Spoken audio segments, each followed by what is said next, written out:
delegates, colleagues, invited guests and friends. I'm fairly sure every president every year stands here and says, "Oh, what a year." And I'm sure that for every one of them, it'll have been true for their time and for their circumstance. This is our time to reflect on a year that's just gone. But no matter how long I speak for, and I promise not to keep you too long, how can I do justice to the school visits, the branch meetings, the picket lines, the local association AGMs and events, their conferences, all of the "it's all part of being the president" experiences that I've had? There have been literally hundreds of individual member interactions that have taken place across my presidency.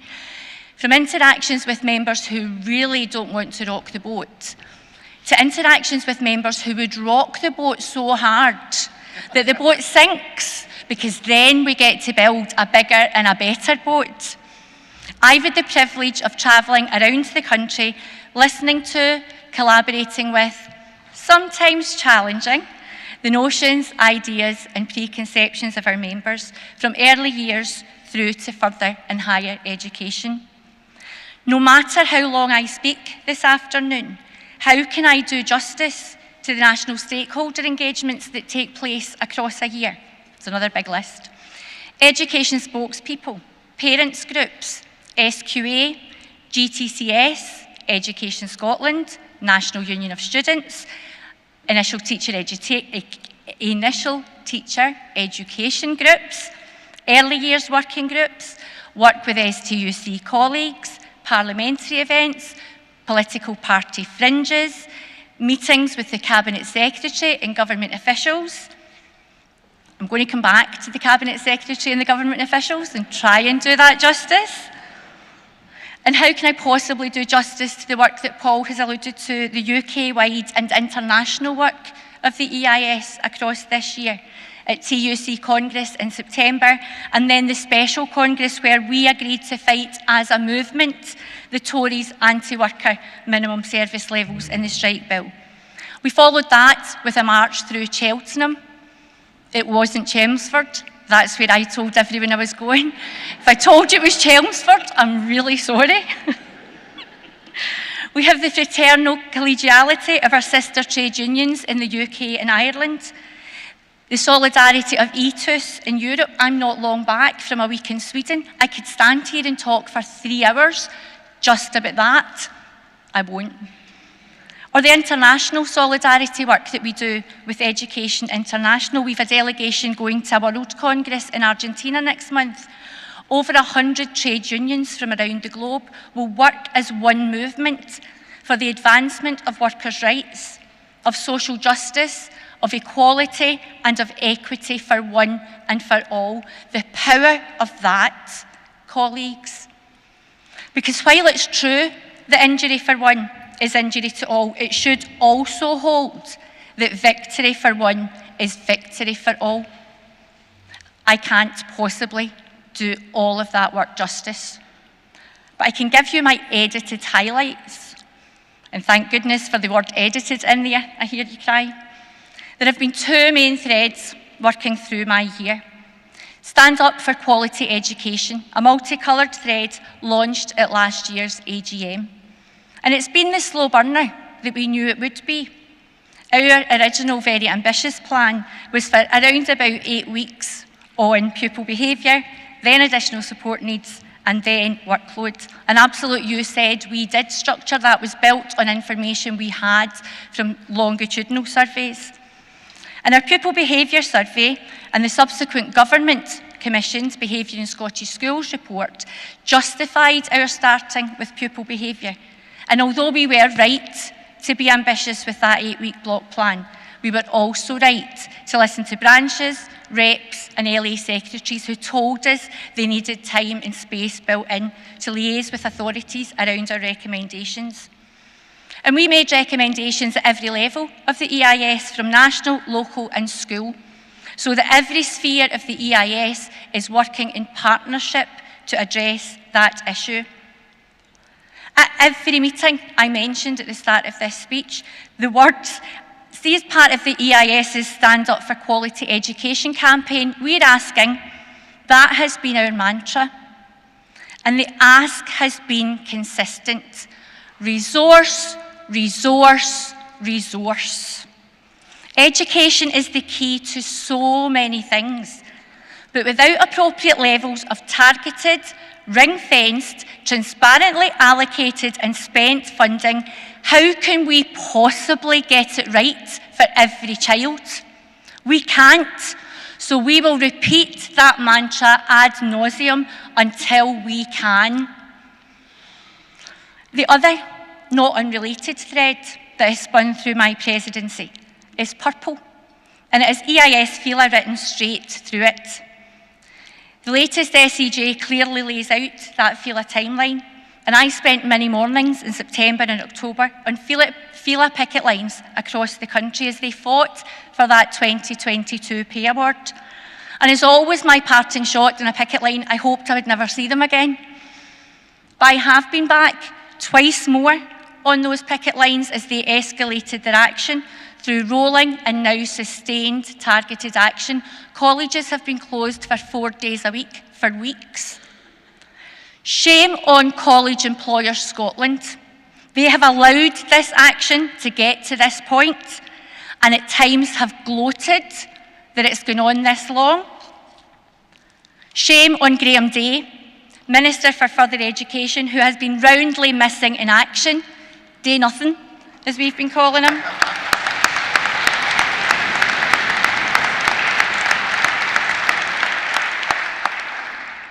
Who seems to defend the practice of deeming that Paul outlined by public sector bodies. Colleges are having that, our lecturers are having that happen to them right now. Shame on Jenny Gilruth, Cabinet Secretary for Education and Skills.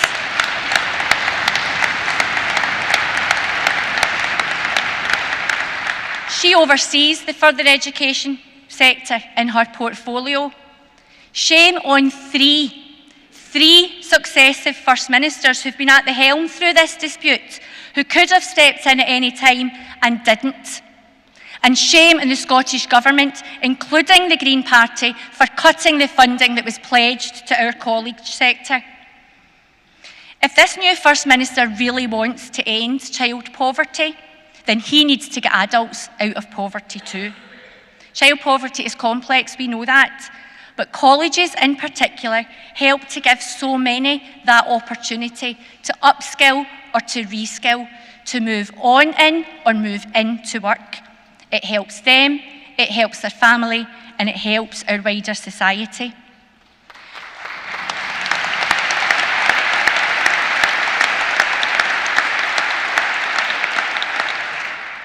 Our First Minister needs to recognise that investment in education across all of its spheres will bring a saving in the longer term. You invest in education now, and that includes in further education, and you ease the pressure on the health service, on the justice service, on the adult social care service, and on so much more in the longer term. Education will lift adults and their children out of poverty. It will boost the economy, and it will allow our population to thrive. Our colleges and our lecturers are vital for that. And at EIS, we know that, we recognise that. Just last week, our executive committee agreed to allocate £5 million to support universal hardship payments for our FELA colleagues who are engaging in this round of strike action.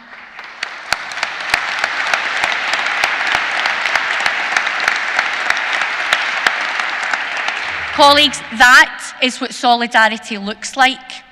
FELA, your fight is absolutely our fight. And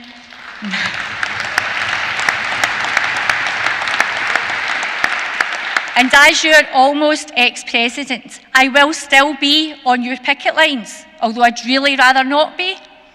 Sometimes they're too cold and sometimes they're too hot. I will bring the solidarity of the wider lay membership, and we will stand with you until this is resolved, because, colleagues, it will be resolved.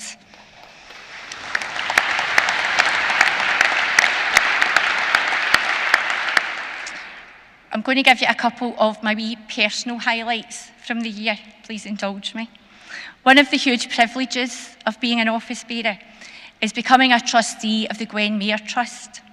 It was set up to honour the teacher killed in Dunblane, and it offers primary school communities the opportunity to apply for funding towards a project that will further culture, arts, music or sport across their school community.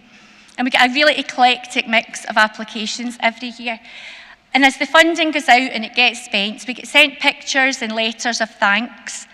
But this year, quite excitingly, we also got an invitation to go to an event. And so in March, off I went to Royston Primary's drama group production of Peggy, the Pint-Sized Pirate. What a treat. A dozen or so pupils from Primary 5 up to Primary 7 performed their spectacular. I was sitting next to the gran of the actor who was playing Peggy. The pride of that gran was worth that wee bit of funding alone. But wonderful as Peggy the Pint-Sized Pirate was, that wasn't my highlight of the afternoon. As a warm-up, the Primary 1 to 3 talent show winners performed just to whet our appetite. And so we had pint-sized performers as well as pint-sized pirates. We had a P3 boy band, a P2 soloist, and then 3 Primary 1s performing Katy Perry's Roar using Macaton. I know. It was just glorious. And it's just evidence, if we needed it, colleagues, that when we get it right for our children and our young people, we get it so right. And if we can do it for some, we should be doing it for all of them. That's not a slight on us, it's not our fault. But if we can do it for some, we should be doing it for them all. Another wee favourite is at the total opposite end of the age spectrum. The Scottish Pensioners Forum held a parliamentary event in September to celebrate the United Nations International Day of Older People. And I'd agreed to go along. And as is the way with some of these things, you say yes months out.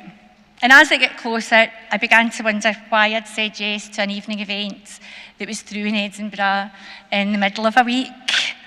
But along I went. And it was truly life-affirming. Campaigning pensioners from across the country, meeting with a host of stakeholders to fight their own campaigns and fights that I didn't know needed to be fought. Did you know you lose your carers allowance when you start to receive your pension? Exactly. There are some fights that we're already fighting, pensions and 68 being too late. But the beautiful thing about the Scottish Pensioners Forum is that they're fighting these fights, recognising that they likely won't get the benefits of them. They're doing it because they know they'll leave the world in a better place for us.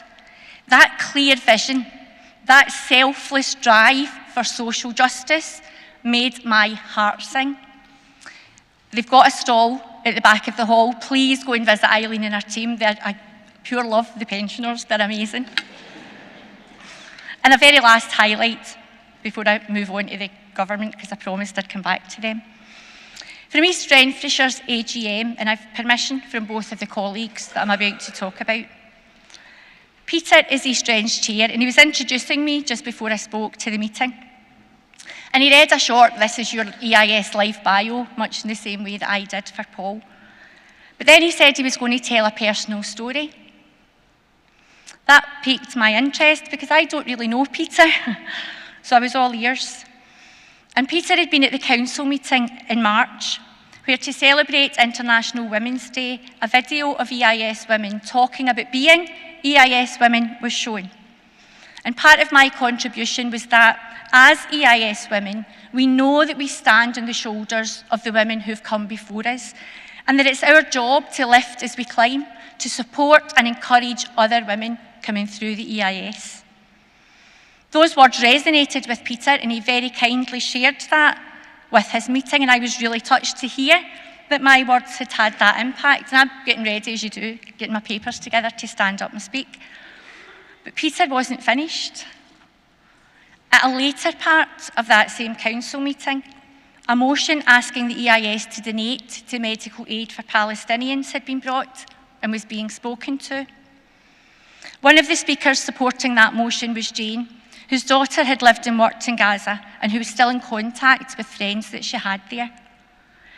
Jane was reading a message from her daughter's friend about the impact of the conflict was having on their infant children.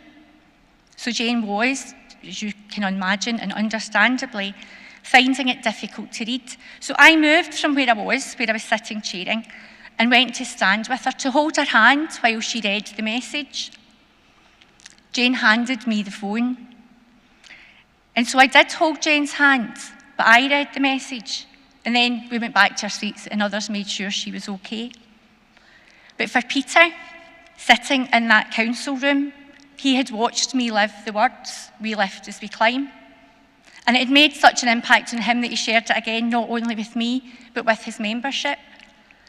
To hear that about myself, to feel that, after what was to me an everyday gesture of solidarity and support, is something that I will never forget. But I'm not telling you this story just a wee bit, but not just to bam myself up. I'm telling you this story to remind you that words aren't enough. To remind you that union membership is not a spectator sport, and to remind you that solidarity is a verb. Trade unionism is about what we do, not just about what we say. And the government, told you I'd come back to them, could learn from this. Manifesto pledges from 2021, promises to an entire electorate. Their ideas, not ours. Vote for us and we shall deliver by 2026. Contact time of 21 hours. Our salaries convener, I am sure, will report on that later today. 3,500 more staff in the system. More of that to come on page 16. Free school breakfasts and lunches for primary school pupils all year, and for all children in state-funded special schools. Inverclyde, very proudly, are the only authority delivering lunch from primary 1 to primary 7, but not because of government intervention, because of their own cross-party political choices. You maybe remember this one too. Provide every child with a device to get online, and free internet connection to help support that. The narrative around that has shifted. It hasn't happened yet, and they are now reviewing delivery models. Coming away from the manifesto just for a bit. Consultation upon consultation upon consultation on reform. Morgan, Hayward, Muir, the national conversation, Withers. Recommendation upon recommendation. Many of them policies and words that the EIS brought to the table. Words on hundreds of pages. So far, the only action is to tell us that there won't be any action and no timeline for when that action might begin. The National Behaviour Action Plan that's coming, again, much of it brought to the table by EIS, driven by our survey, but words on a page with nothing to back it up. No resourcing to allow us to act on it, no funding to build space in the system for meaningful engagement with the plan, with local processes or with reporting. And back to the manifesto. Instrumental music teachers met with a pledge to mainstream music as a core subject and to ensure our instrumental music teachers were GTCS registered. Another tumbleweed moment. The Cabinet Secretary was invited and had accepted an invitation to speak here today at our conference.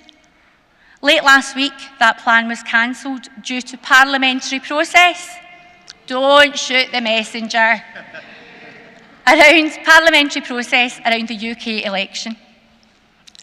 Paul's laid out why a UK election is welcome, but it is a pity that the Cabinet Secretary chose not to come here and stand in front of the representatives of 65,000 of Scotland's teachers and defend the Scottish Government's record on education.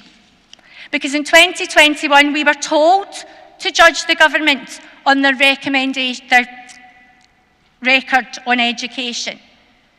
And we would, colleagues, if they would give us something to judge.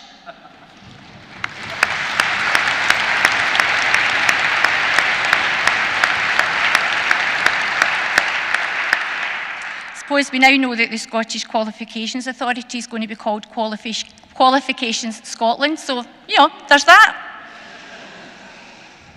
Can you hear my eyes rolling at the back? Colleagues, it's not good enough. Our children and young people deserve better. Our schools deserve better. Our members deserve better. We need action, and we need it now, and we need it not least in Glasgow. The Cabinet Secretary wrote a letter to councils mandating that teacher numbers were to be maintained, and that had already been roundly ignored across authorities.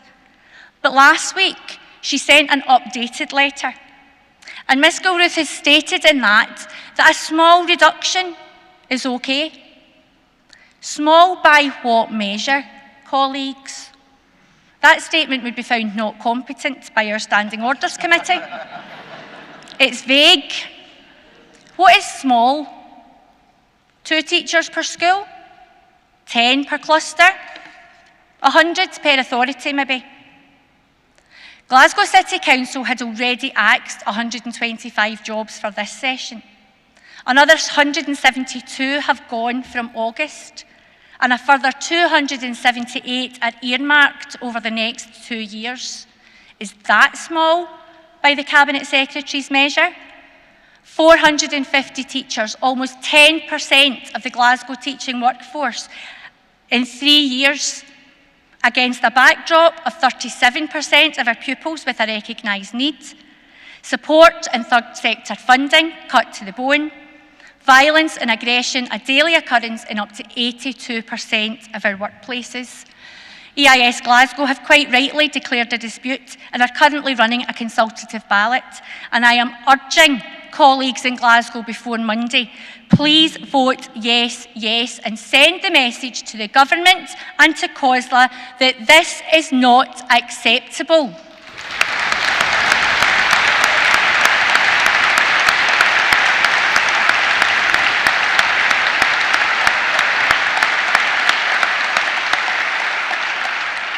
It's not acceptable now, it won't be acceptable later, and it's certainly not acceptable against that backdrop of increased needs, the rise in violent and aggressive incidents, and the increased workload that all of that brings, as well as the ever-rising bureaucracy. And other local authorities were watching Glasgow already before that new letter was sent. Now, other authorities are watching to see just where that line is between small and not small. It will be our fight next, colleagues, and so Glasgow, we stand shoulder to shoulder with you in your fight. Please vote yes, yes, if you haven't already.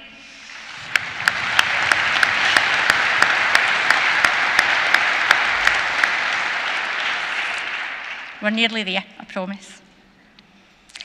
I argued with myself about using the word proud for this next section. I wasn't sure it was appropriate, but I will, because I am. And it takes me back to that internationalism, that solidarity, and that fight for social justice. I am incredibly proud of our position on Palestine.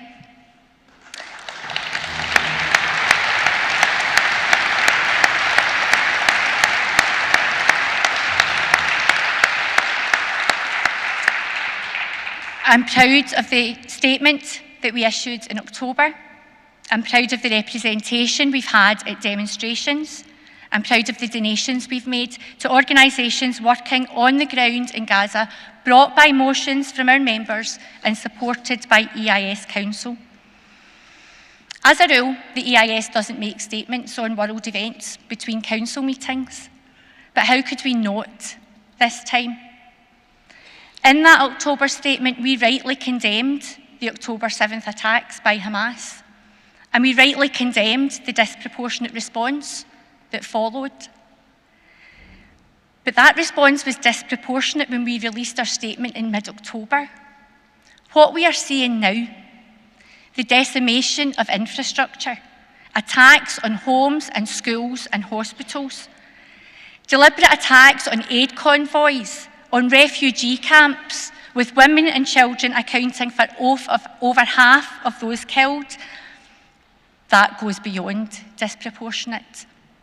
That is murderous, that is barbaric, and that is inhumane.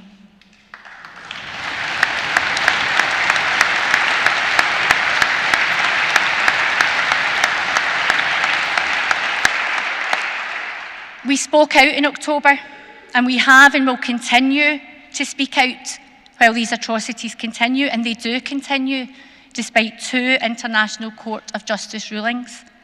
We will continue to demonstrate, and we will continue to donate. We will continue to use our collective action and our movement's collective voice to fight for peace, for social justice, and for a just resolution brought through dialogue. Colleagues, we cannot, we should not, and we will not be bystanders in this. And so, in conclusion, that was the edited bit. I'll end where I started. What a year. From the mostly mundane train trips that I've had, to the quite frankly bizarre, at times just a few weeks ago, I got a letter from an actual baronet asking if we'd like the 1847 list of EIS fellows on vellum. Yeah, please. I have absolutely lived my best trade union life this year. Thank you.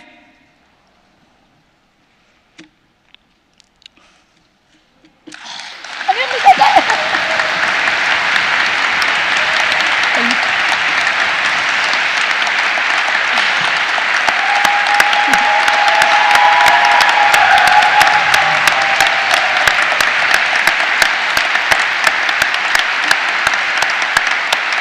Thank you. That was going to be the first time I did it without crying as well. Thank you to everyone, many of you in this room, who have held me up when I wanted to collapse in a heap. And to those who did let me collapse in a heap, because that really was all that was left. To the hundreds and hundreds of members, stakeholders, everybody that I've come across along the way who have absolutely made my year what it has been. I will be eternally grateful to have been your president. But I am, quite honestly, done in. And so I move to ex-president, sound in the knowledge, if you're an EIS Inverclyde follower, sound in the knowledge that I pass the presidential tiara